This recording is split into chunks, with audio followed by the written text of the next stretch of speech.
اعوذ باللہ من الشیطان الرجیم، بسم اللہ الرحمن الرحیم۔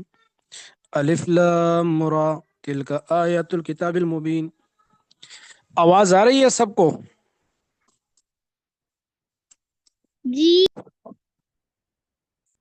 اچھا، مائک سب کے کھول دے، مائک کوئی بند نہ ہو، جو بھی بات کرنا چاہے تاکہ ان کو آواز جائے۔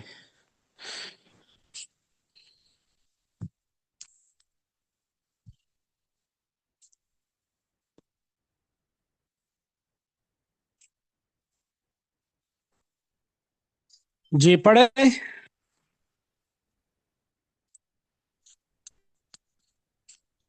جی بسم اللہ کریں۔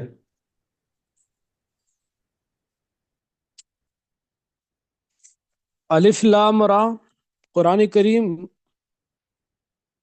کی آیاتیں جو ہے وہ 3 حصوں پر مشتمل ہے۔ ایک حصہ وہ ہے کہ جس کا معنی بھی معلوم ہے، مفہوم بھی معلوم ہے۔ دوسرا حصہ وہ ہے کہ جس کا معنی معلوم ہے لیکن یہاں اس سے کیا مراد ہے، کیا صورت ہے، کیا کیفیت ہے، کیا حالت ہے، وہ نہیں پتا، وہ اللہ کے علم میں ہے۔ اور تیسرا وہ حروف ہے یا وہ الفاظ ہے جن کا معنی بھی معلوم نہیں، مفہوم بھی معلوم نہیں۔ ان تینوں صورتوں کو سامنے رکھتے ہوئے قرآن کریم کو 2 حصوں میں تقسیم کیا۔ ایک حصہ کو کہتے ہیں محکمات۔ محکمات وہ آیتیں ہیں کہ جن کا معنی مفہوم معلوم ہے، نماز پڑھو، روزہ رکھو، حج کرو، زکوٰۃ دو۔ موسیٰ علیہ السلام کی قوم نے یہ کیا، عیسیٰ علیہ السلام کی قوم نے یہ کیا، قرب قیامت میں یہ ہوگا، نیک عمل پر یہ ملے گا، غلط عمل پر یہ ملے گا۔ یہ سارے قرآن کریم کا اکثر حصہ یہی ہے، محکمات ہے۔ دوسرا جو حصہ ہے وہ متشابہات کہلاتا ہے۔ متشابہ وہ حروف ہیں یا وہ آیتیں ہیں یا تو بالکل معنی ہی معلوم نہیں یا معنی معلوم ہے، لیکن یہاں پر اس سے کیا مراد ہے، اس مراد کی ہم صحیح طریقے سے وضاحت نہیں کر سکتے، اس لیے کہ اس کی وضاحت ہمیں ملی نہیں ہے۔ تو ان دونوں حروفوں کو، ان دونوں قسم کے کلمات کو متشابہ کہتے ہیں۔ قرآن کریم میں جتنے بھی الفاظ ہیں جس کو حروف تہجی کہتے ہیں، الف با تا ثا جیم، ان میں سے کوئی حرف ہے اس کو حروف مقطعات کہتے ہیں۔ ان کا نہ معنی معلوم ہے نہ مفہوم معلوم ہے، یہ قرآن کریم میں استعمال ہوئے ہے۔ الف لام میم پر آپ نے پڑھا ہے، الف لام را ہے، طاسم میم ہے، کاف ہا یا عین صاد ہے، قاف ہے، یاسین ہے، طٰہٰ ہے، نون ہے، قاف ہے۔ ان کا حامیم ہے، نہ معنی معلوم ہے نہ مفہوم معلوم ہے۔ اس کا معنی ہم کرتے اللہ ہی اس کی مراد کو جانتا ہے۔ دوسرے نمبر پر وہ حصہ ہے کہ جس کا معنی معلوم ہے لیکن یہاں اس سے کیا مراد ہے تو یہ اللہ کو پتہ ہے۔ جیسے اللہ رب العزت کے لیے قرآن کریم میں بل یداہ مبسوطتان، اللہ کے دونوں ہاتھ دائیں ہیں۔ ہاتھ سے کس طرح کا ہاتھ مراد ہے، یہ مفہوم ہے، اس کا ہمیں پتہ نہیں ہے۔ بس ید کا معنی ہاتھ اور طاقت دونوں کے لیے استعمال ہوا ہے۔ استواء علی العرش کا مسئلہ ثم استوى علی القرآن کریم میں 15 دفعہ سے زیادہ آیا ہے کہ اللہ رب العزت عرش پر مستوی ہوئے۔ یہ لغوی معنی ہے، یہ ہم پڑھتے ہیں۔ استواء سے کیا مراد ہے یہ اللہ کو پتہ ہے کہ کیا مراد ہے۔ اللہ رب العزت کے لیے پنڈلی کا لفظ استعمال ہوا ہے، تو وہ جو پنڈلی ہے اس سے کیا مراد ہے، ساق، ساق کا معنی پنڈلی، کیا مراد ہے یہ ہمیں پتہ نہیں ہے۔ ہاں، ساق کا معنی ہم پنڈلی کا کرتے ہیں۔ تو الف لام را یہ حروف مقطعات متشابہات میں سے ہے۔ قرآن کریم میں 6225 یا آس پاس کی آیتیں ہیں۔ ان میں سے یہ جو متشابہات ہیں یہ 20-25 ہے۔ باقی پورا جو قرآن کریم ہے 6200 کے آس پاس جو آیتیں ہیں وہ سارے کے سارے محکمات ہیں۔ ان محکمات کے ذکر کرنے کا فائدہ کیا ہے؟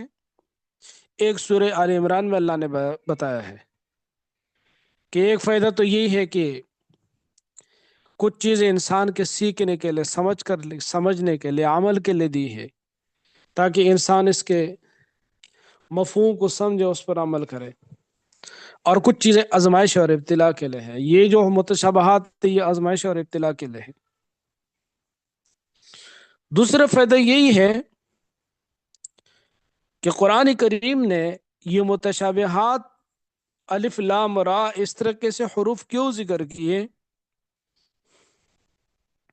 یہ اس لیے ذکر کیے تاکہ انسان کو بتایا جائے کہ آپ کی سمجھ، آپ کی عقل، آپ کی تحقیق وہ ہر جگہ نہیں پہنچ سکتی۔ اس کا ایک دائرہ ہے، اس دائرے کے اندر ہی رہتی ہے، اس سے باہر نہیں رہتی۔ لہذا آپ اپنے دائرے کے اندر رہو، اس سے باہر نہ رہو۔ بہت سارے سوالات، بہت ساری چیزیں آپ کے سامنے آ جائے گی، وہ آپ کے عقل کی رسائی وہاں تک نہیں ہوگی، تو ان کے اوپر آپ پھر باتیں نہ کرو، ان کے اوپر آپ تحقیق اور نہ کر لو۔ تحقیق کے لیے باقی قرآن بہت ہے، 6200 آیات ہے، ان پر تحقیق کرو، ان کا معنی اور مفہوم کو معلوم کر لو۔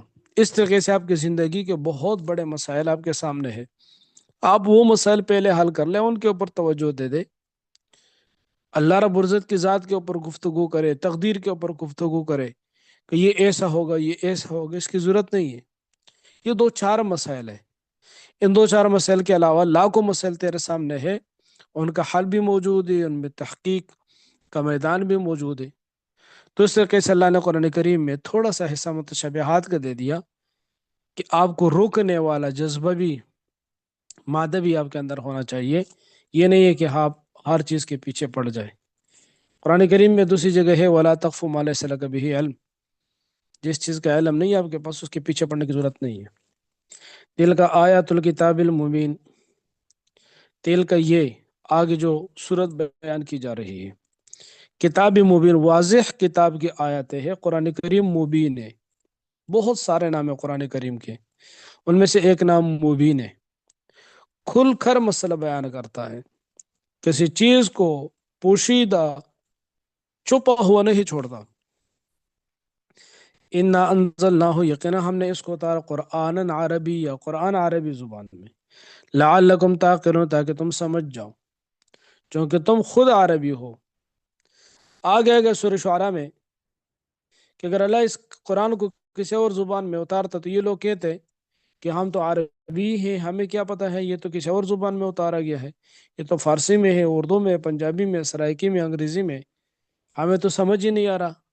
اگر اللہ نے ہمیں ہی سمجھانا تھا تو پھر ہمیں ہماری زبان میں قرآن اتارتا۔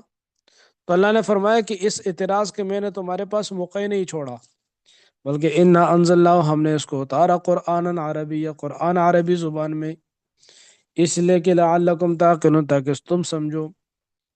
نحن نقص علیک، ہم بیان کرتے ہیں آپ پر، اے میرے نبی، اے میرے محبوب، احسن القصص، قصوں میں سے احسن اور بہترین قصہ، بما اوحینا الیک، اس لیے کہ ہم نے یہی قصہ اور اس کی تفصیلات آپ کی طرف، ہاں، بما اوحینا الیک ھذا القرآن، اس لیے کہ ہم نے آپ کو وحی کی یہ قرآن، وَإِن كُنْتَ، اگرچہ تھے آپ، من قبل ہی، اس قرآن کریم کے نزول سے پہلے، یا من قبل ہی نبوت ملنے سے پہلے، لمن الغافلین، بخبروں میں سے۔ قرآن کریم نے سورہ یوسف میں یوسف علیہ السلام کے واقعہ کو احسن القصص ذکر کیا۔ احسن القصص تمام انبیاء کے واقعات ہیں، وہ عیسیٰ علیہ السلام کی ہو، موسیٰ علیہ السلام کی ہو، یوسف علیہ السلام کی ہو، یعقوب علیہ السلام، اسحاق، ابراہیم علیہ السلام، ہر نبی کا واقعہ احسن القصص ہے۔ لیکن یہاں پر احسن القصص کی تخصیص یوسف علیہ الصلاۃ والسلام کے واقعے کے لیے کیوں کی؟ ایک تو یہ کہ یہ بہت سارے حکمتوں کے اوپر مشتمل قصہ اور واقعہ ہے، حکمت باقی میں بھی موجود ہے، لیکن باقی جتنے بھی انبیاء کے واقعات ذکر ہوئے ہیں وہ تفصیل سے ذکر نہیں ہوئے اول سے لے کر آخر تک، کچھ کچھ حصہ ذکر ہوا ہے۔ اور یوسف علیہ الصلاۃ والسلام کا واقعہ خواب سے لے کر اور بادشاہ بننے تک، اور پھر بادشاہ بننے سے لے کر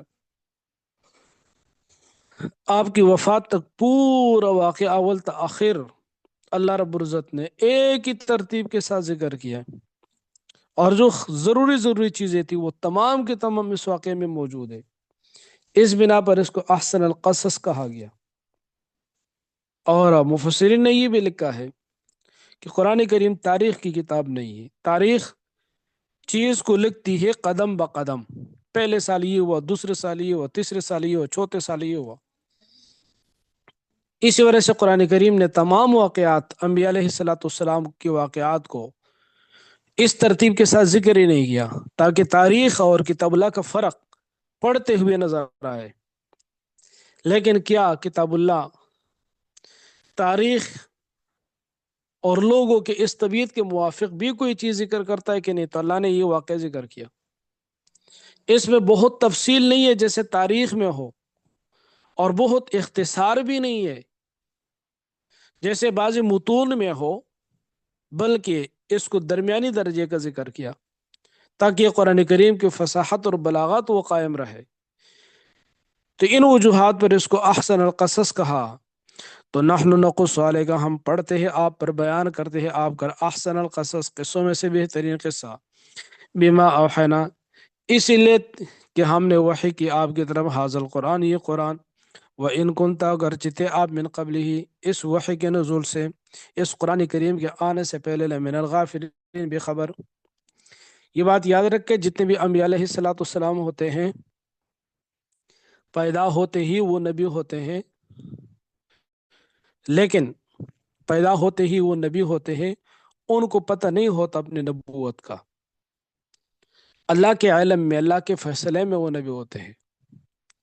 اسی وجہ سے ابتدا ہی سے اللہ رب العزت ان کو محفوظ اور معصوم رکھتے ہیں، لیکن ان کو پتہ نہیں ہوتا، ان کو تب پتہ چلتا ہے جب اللہ رب العزت باقاعدہ ان کو پیغام دے دے اور نبوت کے وحی یا پیغام سے سرفراز فرمائے، اس وقت ان کو پتہ چلتا ہے۔ تو یہ جو بعثت سے پہلے اور بعثت کے بعد کی بات ہم کرتے ہیں، یہ اسی بنا پر کرتے ہیں۔ اذ قال یوسف لابیہ، یوسف علیہ الصلاۃ والسلام کا واقعہ یہ ہے۔ یوسف علیہ الصلاۃ والسلام 12 بھائی ہے، ان میں سے یوسف اور بنیامین یہ 2 بھائی ہے، اور 10 بھائی دوسرے ہیں۔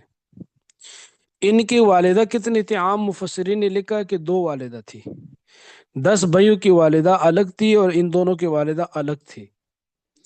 بعض نے کہا کہ نہیں، 2 والدائیں تھی اور 2 ان کی والدوں کی لونڈیاں تھی۔ بعض نے کہا کہ نہیں، 3 والدائیں تھی، بعض نے کہا 4 والدائیں تھی۔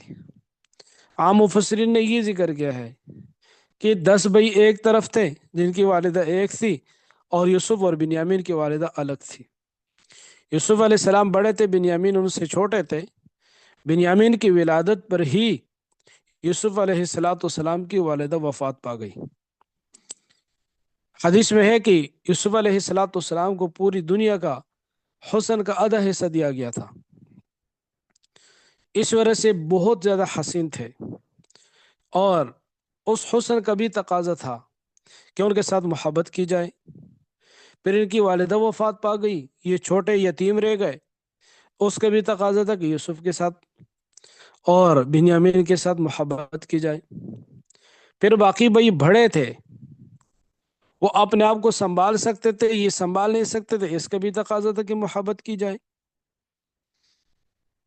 پھر کیونکہ وہ اللہ نے ان کو نبوت سے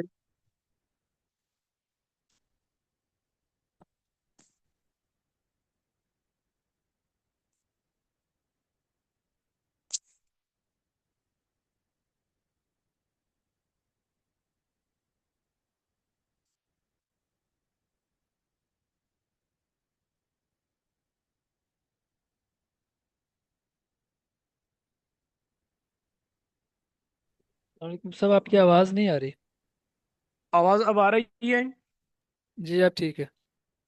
چونکہ اللہ نے ان کو نبوت سے سرفراز فرمانا تھا، تو اللہ رب العزت نے ان کو، یعقوب علیہ السلام خود نبی تھے تو ان کے یوسف علیہ السلام میں ان کو وہ نبوت والی خوبیاں نظر آ رہی تھی، اس کا بھی تقاضا تھا کہ ان کے ساتھ محبت کی جائے۔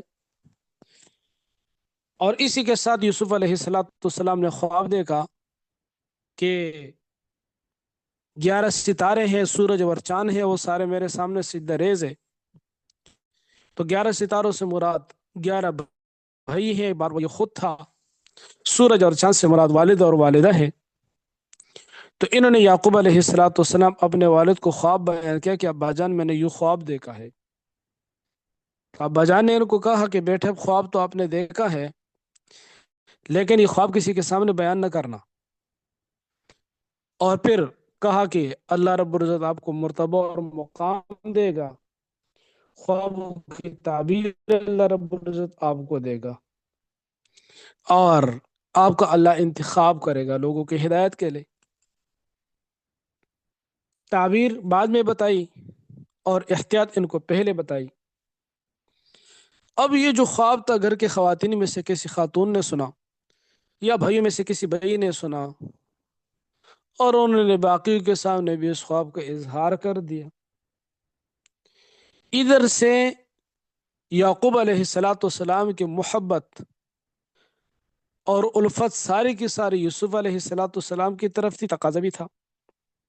تو بھائیوں کے دل کے اندر وہ حسد پیدا ہوا کہ اب ان کو راستے سے ہٹانا ضروری ہے، اس لیے کہ باپ کی ساری توجہات اور محبت اور شفقت ان کے اوپر ہے۔ حالانکہ یہ بات عقل کے خلاف ہے۔ عقل کے خلاف یہ ہے کہ وہ چھوٹے ہیں، ان کی والدہ نہیں ہے، وہ کام کاج کے نہیں ہے، تو ان کا بوجھ بھی ہمارے اوپر ہے۔ باپ ان کے ساتھ محبت کرتے ہیں، اللہ کے نبی ہے، تو ٹھیک ہے، ہم ان کی ذمہ داری سے، سب کا دوش ہے۔ لیکن انہوں نے اس چیز کو نہیں سمجھا، اسی لیے کہ ہر چیز کے مفسرین نے لکھا ہے، ہر چیز کے ایک مثبت پہلو ہوتا ہے اور ایک منفی ہوتا ہے۔ یہاں پر مثبت پہلو تو یہی ہے کہ ان کی والدہ وفات پا گئی ہے، تو ان کا بوجھ بھی ہمارے والدہ پہ ہے اور یہ ہماری بیویوں پر ہے۔ تو اگر یعقوب علیہ السلام خود ابا جان ان کے سارے بوجھ کو اپنے سر اٹھاتے ہیں تو ٹھیک ہے، یہ زیادہ بہتر ہے، یہ مثبت پہلو ہے۔ لیکن انہوں نے اس کو نہیں سوچا، منفی کو سوچا کہ ان کے ساتھ محبت کیوں کرتے ہیں، بھائی چھوٹے ہیں، نہیں کریں گے، والدہ نہیں ہے، بغیر والدہ کے رہ رہے ہیں، تو ان کے ساتھ باپ محبت نہیں کریں گے، کون کرے گا؟ تو انہوں نے منفی پہلو کو لیا۔ اس میں پیغام پہ سب سے پہلا سبق یہی ہے کہ ہر چیز کے تم مثبت پہلو کو اختیار کرو۔ یوسف علیہ السلام کے بھائی نہ بنو کہ منفی پہلو ڈھونڈ کر اس کو اختیار کرو اور پھر اس کے بعد اس کے لیے ترکیب اور طریقے بناؤ۔ دوسرا سبق یہی ہے کہ یعقوب علیہ السلام نے جیسے ان کو خواب سنا تو ان کو فرمایا لا تقصص رؤیاک علی اخوتک، بھائی کے سامنے خواب بیان نہ کرنا، کیوں فیکیدوا لک کیدا، وہ تیرے خلاف سازشیں کریں گے۔ اور سازشیں کیوں کریں گے؟ وہ تو بھائی ہیں۔ وہ فرمایا کہ ان شیطان للانسان عدو مبین، شیطان انسان کا کھلا دشمن، انسان کو یوں نہیں چھوڑتا۔ اس سے یہ بات ثابت ہو گئی کہ بہت دفعہ سازشیں اور خلاف تدبیریں وہ گھر سے بھی چلتی ہے، باہر سے ہو یا نہ ہو۔ تو جب گھر سے بھی ایسی تدبیریں چل سکتی ہیں تو گھر کے اندر ایسی چیزوں کا اظہار نہ کرے۔ خاص طور پر مالی استحکام ہے جو دنیا میں سب سے زیادہ جھگڑوں کا سبب بنتا ہے، اس کا اظہار نہ کرے۔ دو قسم کی حدیثیں ہیں، ایک حدیث میں یہ کہ اللہ نے جو تمہیں نعمت دی ہے تم اس کا اظہار کرو، دوسرے کہ اپنی نعمتوں کا ڈھنڈورا نہ پیٹو۔ دونوں روایتیں درست ہے، دونوں کا مفہوم الگ الگ ہے۔ اگر اللہ نے آپ کو نعمت دی ہے تو اپنے اوپر نعمتوں کا اظہار کرو، اچھا کپڑا پہنو، اچھے جوتے پہنو، اپنے اولاد کے لیے اچھے کپڑوں کا انتظام کرو، تاکہ لوگ آپ کو غریب نہ کہے کہ ان کے پاس کچھ نہیں ہے، ان کے لیے بھی کچھ کرنا چاہیے۔ لیکن اپنی نعمتوں کو ڈنڈورا نہ پیٹو کہ میں تو 3 لاکھ لے رہا ہوں، میں 5 لاکھ لے رہا ہوں، میں دکان سے روزانہ جو وہ 20,000 کما رہا ہوں، 50,000 کما رہا ہوں، اس لیے کہ اس کے اوپر خوش ہونے والے کم ہوں گے اور اس سے جلنے والے زیادہ ہوں گے۔ اور قریب ممکن ہے کہ آپ کا قریبی رشتہ دار، بھائیوں میں سے کوئی بھائی، کزنوں میں سے کوئی کزن، بھابھیوں میں سے کوئی بھابھی، وہ اس چیز کو سنے اور اس کا میٹر گم جائے اور پھر وہی آپ کے خلاف سازشیں شروع کر دیں، جیسے یوسف علیہ السلام کے خلاف سازشیں شروع ہو گئی۔ اپنے نعمتوں کا ڈھنڈورا نہ پیٹو۔ بہت سارے لوگ اسی وجہ سے مار کھاتے ہیں، وہ اپنے نعمتوں کا ڈنڈورا پیٹتے ہیں، بس میرے پاس تو اتنا آ گیا، میرے تو اتنی تنخواہ ہو گئی، میرا فلان ہوا۔ جب موقع آ جاتا ہے بیچارے کے پاس کچھ ہوتا نہیں ہے، اب سارے اس سے امید لگائے بیٹھے ہیں، وہی سے جھگڑوں کا آغاز ہوتا ہے، اپنے گھر سے، اپنے سگے بھائی کی طرف سے، چچا کی طرف سے، چچا کے بیٹے کی طرف سے، پارٹنر کی طرف سے۔ تو یہ بہت بڑا سبق ہے، اس میں یہ دوسرا سبق ہے، یہ 45 اسباق ہے، یہ ہم انشاءاللہ ایک ایک کو گنتے جائیں گے۔ سمجھ آ رہا ہے کہ نہیں آ رہا؟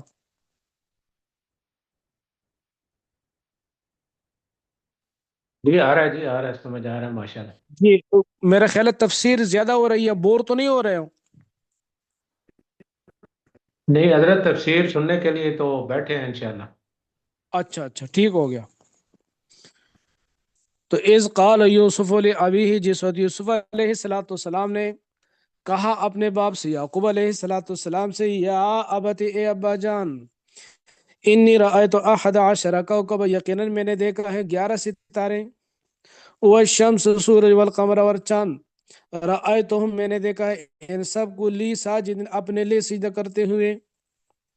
قال، ابا جان نے کہا، یا بنیا، بیٹے، لا تقصص رؤیاک، اپنا خواب بیان نہ کرنا، علی اخوتک، اپنے بھائیوں کے سامنے، اگر بیان کریں گے تو نقصان کیا ہوگا؟ نقصان یہ ہوگا، وہ یہ کہیں گے کہ یہ چوزا، چھوٹا سا چوزا کا مطلب چھوٹا بچہ، یہ آج یہ خواب دیکھ رہا ہے کہ یہ تمام کے تمام ماتحت ہیں۔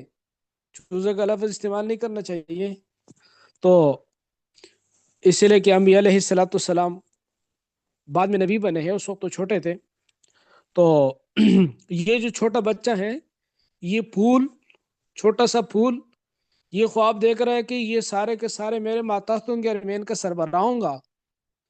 تو فَيَكِيدُوا لَكَ كَيْدًا، پس وہ سازشیں کریں گے آپ کے خلاف سازشیں کرنا، چالیں چلائیں گے تیرے خلاف چالیں چلانا۔ کیوں بھائی؟ وہ تو حقیقی بھائی ہے، ان کو تو شفقت کرنی چاہیے۔ نہیں نہیں، ان شیطان للانسان، یقینا شیطان انسان کے لیے عدو مبین، کھلا دشمن ہے۔ وہ سب سے پہلے اپنے بھائیوں کو آپ کے خلاف کریں گے، چچاؤں کو خلاف کریں گے، چچا کے بیٹوں کو خلاف کریں گے، آپ کی بھابیاں ہیں جو آپ کی بہنیں ہیں وہ آپ کے خلاف کریں گے، آپ کی سگی بہنیں آپ کے خلاف کریں گے۔ ان شیطان للانسان عدو مبین، پھر ایک وقت آئے گا کہ والدین کو بھی تیرے خلاف کریں گے۔ اور یہ سارے کے سارے معاملات، یہ سارے کے سارے مختلف گھروں کے تجربات ہیں، آپ میں سے جتنے بھی لوگ ہیں شادی شدہ ہیں، ہر ایک آدمی کا اپنا اپنا تجربہ ہے، ان کے پاس پوری کتاب ہے، اور ہر ایک کے لیے اس کی کتاب سننے کے لیے ایک ایک دن بھی چاہیے۔ تو ان شیطان للانسان عدو مبین، زیادہ مبالغہ تو نہیں کیا نا؟ صحیح کہہ رہا ہو؟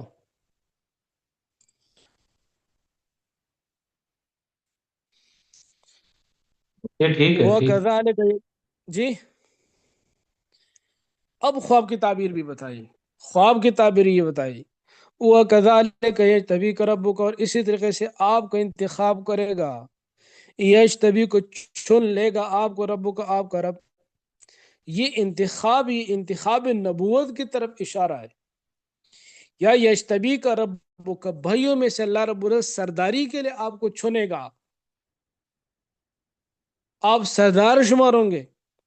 وَيُعَلِّمُكَ مِن تَأْوِيلِ الْأَحَادِيثِ، اور اللہ آپ کو سکھائے گا خوابوں کی تعبیر۔ اب یجتبی کا رب کا تو خواب سے سمجھ آ رہا ہے کہ خواب دے کر 11 ستارے، سورج، چاند میرے ماتحت ہے، سیدھا کر رہے کا مطلب یہی ہے۔ تو وَيُعَلِّمُكَ مِن تَأْوِيلِ الْأَحَادِيثِ، خواب میں تو اس کا کوئی تذکرہ نہیں ہے، نہ خواب میں یہاں پر کوئی اشارہ موجود ہے۔ تو یعقوب علیہ السلام نے وہ یعلمک من تعبیل الاحادیث، خوابوں کی تعبیر کہاں سے نکالی؟ تو اس کا جواب یہ ہے کہ اس وقت یوسف علیہ السلام کی عمر بہت کم تھی۔ بعض مفسرین نے لکھا ہے 7 سال تھی، بعض نے 8 سال تھی، بعض نے 12 سال تک لکھی ہے۔ اگر 12 سال بھی ہو، معرف القرآن میں 7 سال کا تذکرہ ہے، تو 7 سال کی عمر میں انہوں نے خواب دیکھا اور خواب جا کر اپنے ابا جان کو الگ تلگ کمرے میں سنایا۔ اس سے یہ بات ثابت ہوتی تھی کہ یوسف علیہ السلام اس خواب کے نزاکت کو یا اس خواب کی تعبیر کو کچھ نہ کچھ سمجھے تھے، ورنہ بچے خواب دیکھتے ہیں پھر جا کر بہت کچھ خواب میں دیکھتے ہیں پھر چھوڑ دیتے ہیں، کہتے ہیں خواب دیکھا تو کیا ہوا، صبح بچے نے کھانا کھایا، شام کو اس کو پتہ نہیں ہوتا کہ میں نے کیا کھایا تھا، ادھر کام کرتے ادھر چھوڑتے ہیں اس عمر کے بچے۔ لیکن انہوں نے یاد رکھا اور ابا جان سے جا کر الگ پوچھا، اس سے معلوم ہوا کہ بچے کے اندر سمجھ ہے اور یہ جو خواب ہے اس خواب کی اہمیت کو یہ جانتا ہے۔ اسی سے انہوں نے یہی تعبیر نکالے، وَيُعَلِّمُكَ مِن تَأْوِيلِ الْأَحَادِيثِ، وَيُتِمُّ نِعْمَتَهُ، اور مکمل کرے گا اپنی نعمت علیہ آپ کے اوپر، تام کرے گا اپنی نعمت آپ کے اوپر، وَعَلَىٰ آلِ يَعْقُوبَ، اور آل یعقوب کے اوپر، کما آتمہا، جیسے کہ انہوں نے نعمت اس خدا نے نعمت تام کی، عَلَىٰ أَبَوَيْكَ، تیرے دونوں باپ پر، من قبل، اس سے پہلے، وہ دونوں باپ سے مراد اسحاق علیہ السلام، دادا ابراہیم علیہ السلام پر دادا مراد ہے۔ ان ربک علیم حکیم، یقیناً آپ کا رب جاننے والا اور حکمت والا ہے۔ یہاں پر مفسرین نے خواب کی مختلف صورتیں ذکر کی ہے، انشاءاللہ وہ ہم آگے ذکر کریں گے، یہاں پر نہیں۔ لقد کان فی یوسف و اخوتہ آیات للسائلین، اب یہاں تک اتنی بات ہو گئی کہ یوسف علیہ السلام نے خواب دیکھا، باپ کے سامنے بیان کیا۔ اب یہاں سے آگے واقعے کو ابھی شروع کیا جا رہا ہے، لیکن اس سے پہلے اللہ رب العزت نے فرمایا کہ تمہارے لیے یوسف علیہ السلام اور ان کے بھائیوں میں نشانی ہے، اور اس میں جو نشانی ہے وہ للسائلین کا تذکرہ کیا۔ جیسے کل کے پرسوں کے سبق میں نے آپ کے سامنے عرض کیا تھا کہ جاہل لوگ ہمیشہ کسی کو روکنے کی کوشش کرتے ہیں، وہ اپنے جہالت والے طریقوں کو اختیار کرتے ہیں، جیسے مشرکین مکہ نے کیا، اور یہود چونکہ علم کے ساتھ تعلق رکھتے تھے تو انہوں نے اس کے لیے علم والا طریقہ اختیار کیا کہ جا کر ان سے یہ سوالات پوچھو۔ تو اللہ رب العزت نے فرمایا کہ لقد کان لکم، یقیناً ہے تمہارے لیے، نہیں لقد کان یقیناً، البتہ تقی ہے، فی یوسف و اخوتہ، یوسف علیہ السلام اور ان کے بھائیوں میں آیات النشان للسائلین، پوچھنے والوں کے لیے، پوچھنے والے مشرکین مکہ تھے، اور مشرکین مکہ نے وہ سوال لے لیا تھا، حاصل کیا تھا، سیکھا تھا مدینے کے یہود سے۔ تو للسائلین میں مشرکین مکہ بھی شامل ہے اور مدینے کے یہود بھی شامل ہے۔ لقد کان، البتہ بتقی ہے، فی یوسف و اخوتہ، یوسف علیہ السلام اور ان کے بھائیوں میں، آیات النشانیہ للسائلین، پوچھنے والوں کے لیے۔ اذ قالوا، جس وقت یوسف علیہ السلام کے بھائیوں نے کہا، لیوسف، البتہ یوسف، واخو، اور اس کا بھائی بنیامین، احب الی ابینا، ہمارے باپ کو زیادہ محبوب ہے، منا، ہم سے، ہم اتنے محبوب نہیں ہیں، ہمارے ساتھ اتنی محبت نہیں ہے جتنی محبت یوسف سے ہے اور بنیامین سے ہے، ونحن عصبہ، ہم تو نوجوان ہیں۔ عصبہ کہتے ہیں نوجوانوں کی جماعت، جو بھاری پر کم وزن اٹھائے۔ یہاں پر عصبہ کا مطلب یہ تھا کہ نوجوان ہم ہیں، ہم جا کر لکڑیاں کاٹتے ہیں، ہم جا کر گھر بناتے ہیں، شتیرے اٹھاتے ہیں، ہم کھیتی باڑی کرتے ہیں، اناج لے جا کر اس کو پیستے ہیں، تو کھانے پینے کے، کپڑوں کے، جوتوں کے، گھر کے دیکھ بھال کے، جانوروں کے پالنے کے، ان کے چارہ کاٹنے کے، ساری کی ساری محنت ہم کر رہے، اور باپ جو ہے وہ ہم سے محبت کی بجائے ان 2 چھوٹوں پھولوں کے ساتھ محبت کرتے ہیں۔ یہ ان کو شکوہ تھا، اور جیسے میں نے عرض کیا یہ شکوہ غلط تھا، اسی لیے کہ جو بڑے ہوتے ہیں کام کے قابل ہوتے ہیں وہ کام ہی کرتے ہیں، اور جو چھوٹے ہوتے ہیں وہ شفقت کے ہوتے ہیں، وہ بھائی ہو تو تب بھی وہ شفقت کا ہے، وہ بیٹا ہو تو تب بھی وہ شفقت کا ہے۔ اس بنا پر یہ کہ ہم بڑے ہیں ہم کیا کرتے، آپ بڑے ہیں تو آپ نے کام ہی کرنا ہے، اور وہ چھوٹے ہیں تو اس نے پڑھنا ہے، اس کے اوپر شفقت ہی ہونی ہے۔ تو انہوں نے اس کو مسئلہ بنایا تفریق کا، تو انہوں نے کہا کہ وَنَحْنُ عُصْبَةٌ إِنَّ أَبَانَا یقینا ہمارے باپ لفی ضلال مبین البتہ کھلی گمراہی میں ہے، لفی ضلال مبین کھلی خطا میں ہے ہمارے باپ۔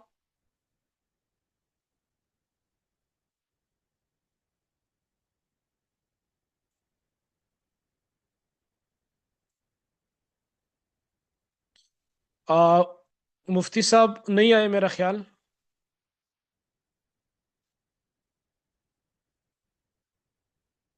مفتی صاحب نہیں آئے شاید، وہ آئیں گے تو سلام کر لیں گے، پھر ہم چھوڑ دیں گے ان کے لیے۔ اقتلوا یوسف او اطرحوا ارضا یخل لکم وجہ ابیکم۔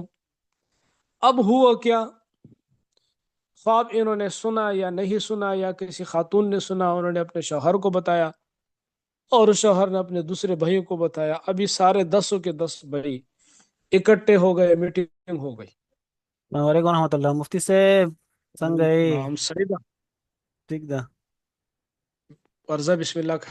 چل صحیح دا صحیح دا السلام علیکم اچھا